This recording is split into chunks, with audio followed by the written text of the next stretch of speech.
So, this is just a reminder that no matter where you are, no matter what you're going through, you are perfectly acceptable. And beyond that, you are perfect. Beyond all the changing forms, including all the thoughts and feelings that may be going through your head at the moment. Because I think, especially when we start to learn about manifestation, there's a tendency to judge ourselves if we're thinking or feeling something that might be undesirable. And then we start to place labels on these feelings and thoughts and attach stories to them and then identify with the stories. And so let me just give you an example. And so let's say we're feeling this intense longing. And then we might attach a word to that longing, like desperation. And so then we start to judge ourselves and shame ourselves for feeling desperate or for being one of those people. And because there's a certain connotation that comes from being desperate. And maybe we feel pathetic, maybe we feel like a loser, and maybe we fear that because we're feeling this way, that it's somehow repelling our desire. And maybe it means that this is a sign that we're never going to get our desire. So this is just an example of the sort of loop that can go on when we start to identify with whatever we're thinking and feeling in the moment. So I want you to first just take a moment to pause and just take a moment to say, I really love this phrase from reality transurfing. I see myself, I see my reality. And that gives you an opportunity to step out of the frame, to step out of whatever movie you're currently wrapped up in or currently immersed in. So right now, the title of that movie might be Desperation. So to temporarily step out of that movie and just to see yourself from a place of neutrality. And then from there, you can start to feel a little bit calmer and a little bit more peaceful and centered and grounded. And then if that feeling or that thought is still there, you can say to it, you can say, thank you, I love you, I forgive you, I accept you exactly as you are. Because what happens when we do the opposite, when we try and fight against these thoughts and feelings, when we try to repress them or push them down, or again, judge and shame ourselves for feeling this way or for not being where we think we should be, that ends up just creating a vicious cycle and often ends up just reinforcing the pattern. And so this really just gives us an opportunity to give ourselves that love and that acceptance that we're craving. Because anytime we're experiencing discord, anytime we're experiencing any sort of inner turmoil, what we're actually looking for is we're actually looking for that divine, unconditional love. That love that can only come from God or Source, that doesn't judge us, that doesn't shame us, that doesn't care about how long we just spent spiraling or doesn't dismiss us as being desperate. It doesn't see any of that. It only sees us as the perfection that we are. And so to give yourself that love and that support that you're craving in the moment. And then once you're starting to feel more calmer, more grounded, you're starting to kind of return back to yourself and you're just starting to feel better, then you can start to reframe whatever it is that you're feeling. And so desperation, when we really look at it for what it is, and obviously it's kind of a case-by-case basis, it really just applies to the situation, but let's say a lot of times it has to do with a pattern that we've been going through, an unwanted pattern that we've been going through for a long time, whether it's a health condition or something to do with money, career, relationships.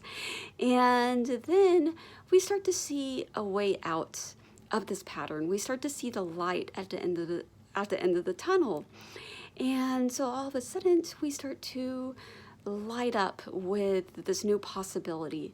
But at the same time, this light, this hope, or the solution, it still feels just out of reach. And so a lot of times that is what is triggering that feeling of longing, intense longing, or desperation within us.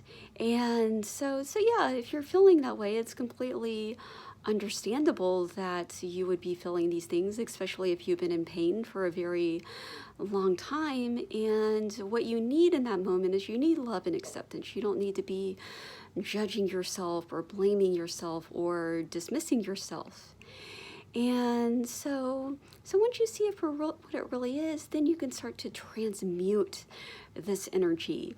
And then looking at it, kind of reframing it or transmuting it, we can start to see, well, what's really behind it is excitement and persistence, and really this determination, this fierce determination, and this refusal to give up, this refusal to take no for an answer.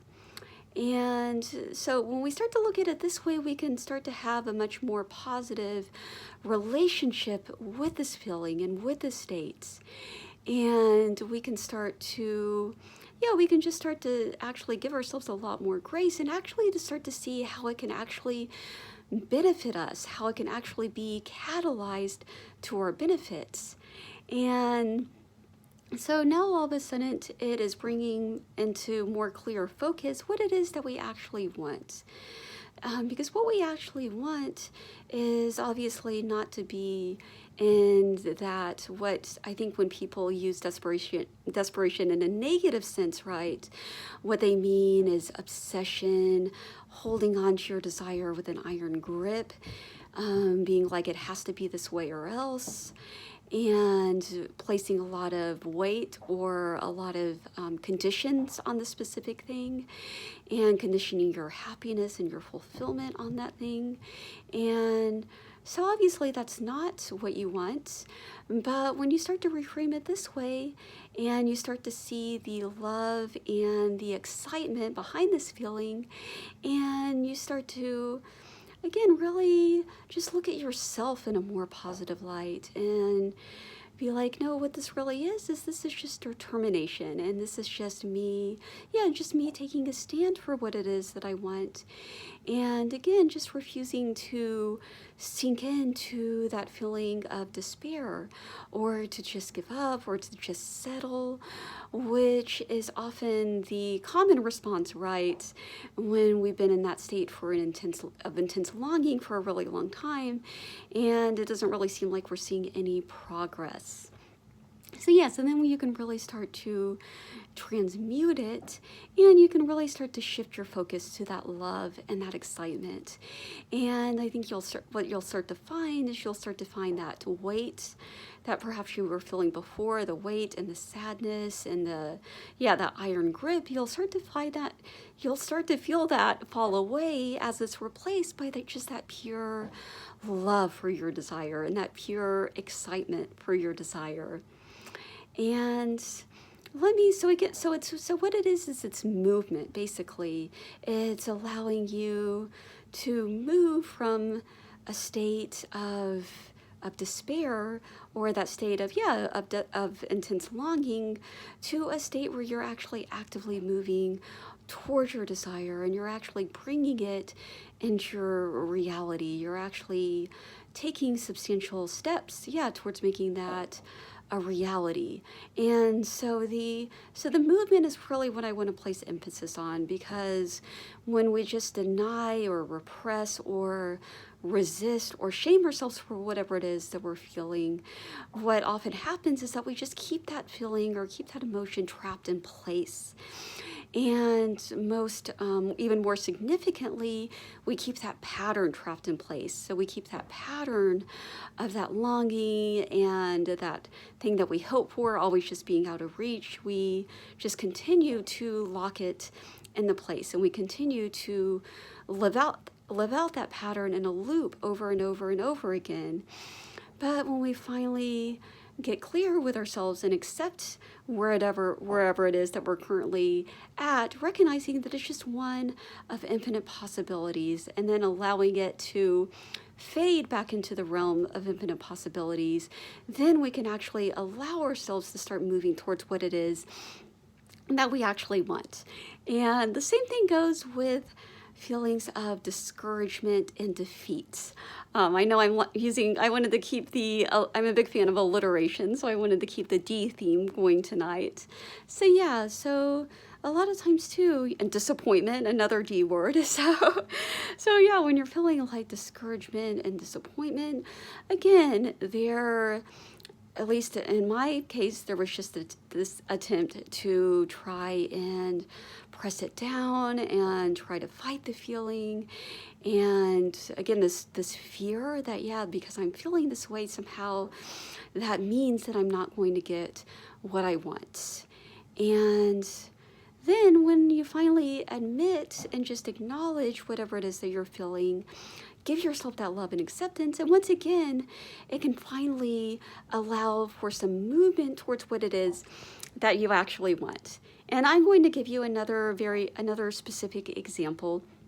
So this is from the novel that I'm currently working on. So the main character in the novel, Hannah, she is very disgusted with herself because she had all this promise.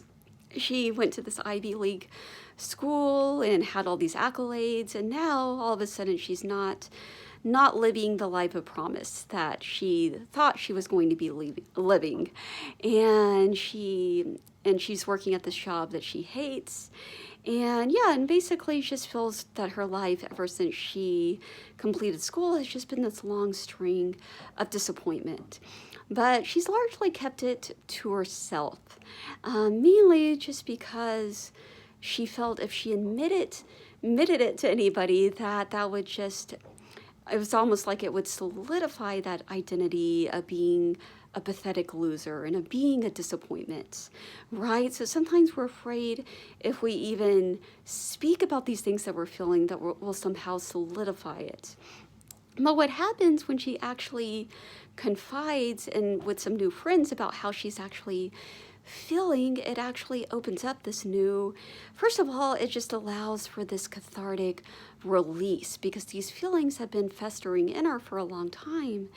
And then it finally allows some forward momentum, and it actually like initiates this conversation with her friends, where they ask her, they're like, well, what is it that you actually want?